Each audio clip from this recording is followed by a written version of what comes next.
Hello friends, welcome to my channel. આજે આપણે બનાવીશું દાળ ફ્રાય. તો હોટલ જેવી દાળ ફ્રાય કેવી રીતે બને ચાલો આપણે જોઈએ.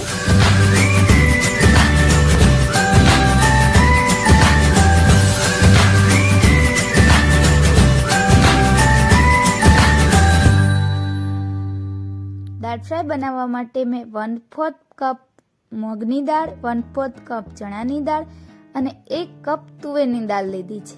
આ બધી દાળને મિક્સ કરીને આપણે સારી રીતે 2 પાણીથી ધોઈ લઈશું, જેથી તેમાં ડસ્ટ ના રહે.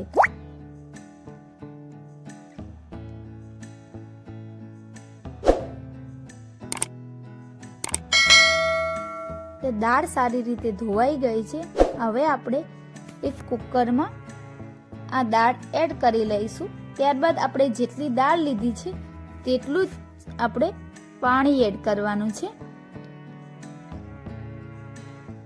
4 થી 5 નાના કપ આપણે આમાં પાણી એડ કરી લઈશું. વધુ પાણી એડ કરવાનું નથી, જેથી દાળ સારી બને. હવે તેમાં 1/4 ટીસ્પૂન હળદર પાવડર અને સ્વાદ અનુસાર મીઠું એડ કરવાનું છે.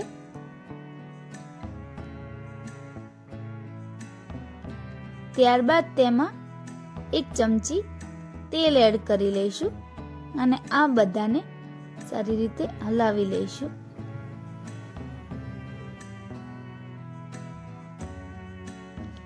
અને તેને ઢાંકણ ઢાંકીને 4 સીટી થવા દઈશું. તો આપણી દાળ સારી રીતે બફાઈ ગઈ. દાળને આપણે પાતળી થવા દેવાની નથી, આ રીતની રાખવાની છે અને તેને બ્લેન્ડરથી ક્રશ પણ કરવાની નથી. હવે આપણે લીમડાના પાન, લસણ મરચાંની પેસ્ટ, 1 ઝીણી સમારેલી ડુંગળી અને 1 ઝીણું સમારેલું ટામેટું લઈ લઈશું અને દાળનો વઘાર કરીશું. 3 થી 4 ચમચી આપણે તેલ એડ કરી લઈશું. ત્યારબાદ 1/4 ટીસ્પૂન રાઈ એડ કરીશું, 1/4 ટીસ્પૂન મેથી એડ કરીશું અને 1/4 ટીસ્પૂન જીરું એડ કરી લઈશું. હવે આપણે તેમાં 1/4 ટીસ્પૂન હિંગ એડ કરીશું.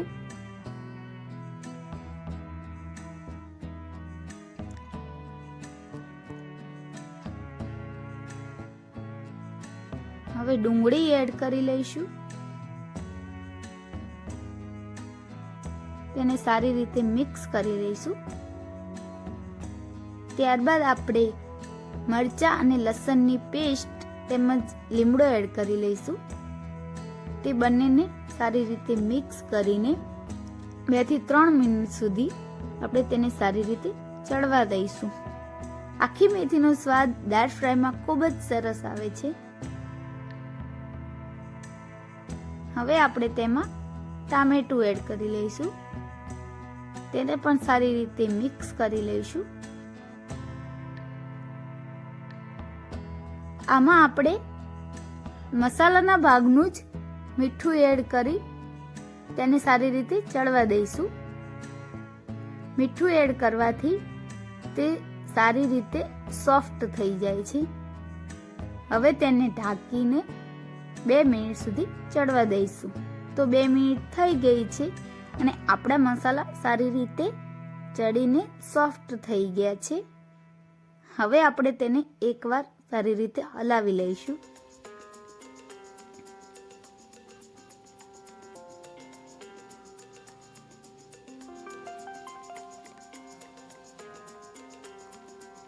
હવે આપણે દાળ ફ્રાયના બીજા મસાલા કરી લઈશું. તેમાં 1.5 ચમચી મરચું,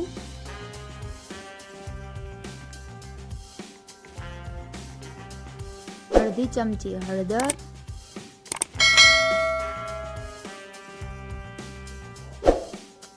1/2 ચમચી ધાણા જીરું પાવડર,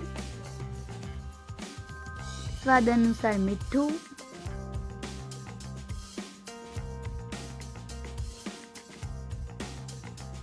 1 ચમચી સંભાર મસાલો.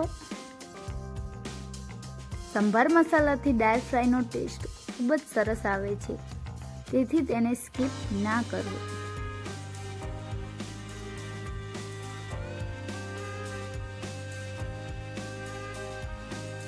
1/4 ટીસ્પૂન ગરમ મસાલો. જો ગરમ મસાલો ના હોય તો તમે તેને સ્કીપ પણ કરી શકો છો. આ બધા જ મસાલાને સારી રીતે આપણે એકવાર હલાવી લઈશું.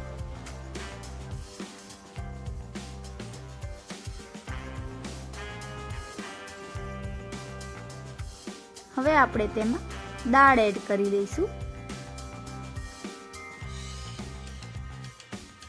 દાળને આપણે આ રીતના જ રાખવાની છે, તેને મેશ કરવાની નથી, જેથી તે આખી જ રહે. દાળ ફ્રાય આખી જ હોય તો જ તેનો ટેસ્ટ ખૂબ સરસ આવે છે.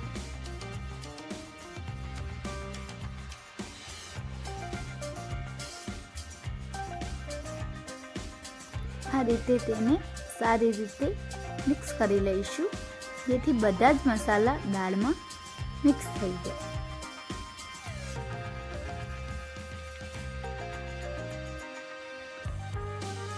હવે આપણે તેને 5 મિનિટ સુધી ચડવા દઈશું. ત્યાં સુધી આપણે એક પેનમાં 2 ચમચી તેલ એડ કરી અને આપણે દાળ ફ્રાયનો ઉપરનો વઘાર કરી લઈશું. તેમાં થોડી રાઈ એડ કરવાની છે.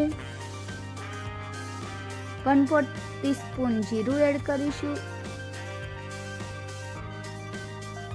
1/4 ટીસ્પૂન હિંગ એડ કરીશું. 2 આખા મરચાં એડ કરીશું.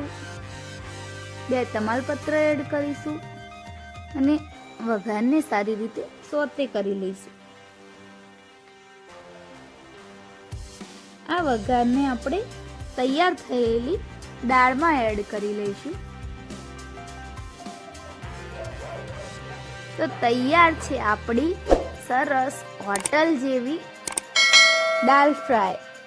ઘરે જીરા રાઈસ કઈ રીતે બનાવવા તે તમે ડિસ્ક્રિપ્શનમાંથી જોઈ લેજો. ફ્રેન્ડ્સ, મારો વિડીયો પસંદ આવ્યો હોય તો ચેનલને સબસ્ક્રાઈબ અને લાઈક કરવાનું ના ભૂલશો. Thank you.